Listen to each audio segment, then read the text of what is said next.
कोकण किनारपट्टीवर जून ते सप्टेंबर या पावसाळी महिन्यात 18 दिवस मोठी भरती येणार आहे।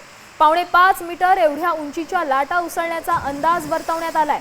समुद्र आणि खाडी किनाऱ्यावरच्या 145 गावांना मॉन्सून सक्रिय झाल्यानंतर हा अलर्ट मिळालाय। 11 आणि 12 ऑगस्टला सर्वात मोठी भरती येणार आहे। समुद्राचं पाणी मानवी वस्तीत जाऊ नये यासाठी प्रशासन विशेष प्रयत्न करत आहे।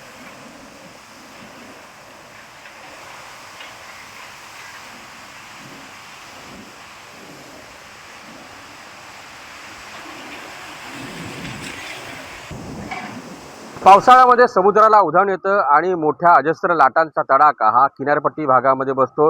यावर्षी कोकण किनारपट्टीमध्ये 18 या मोठ्या भरती होणार आहेत।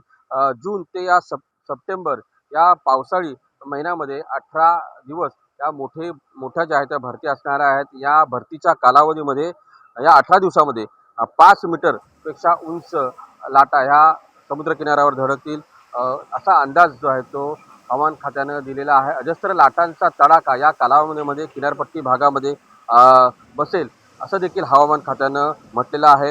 एकंदरीत समुद्र आणि खाडी या किनारपट्टी भागातील 145 गावांमध्ये मान्सून सक्रिय झाल्यानंतर सतर्कतेचा जो आहे तो इशारा दिला गेलेला आहे।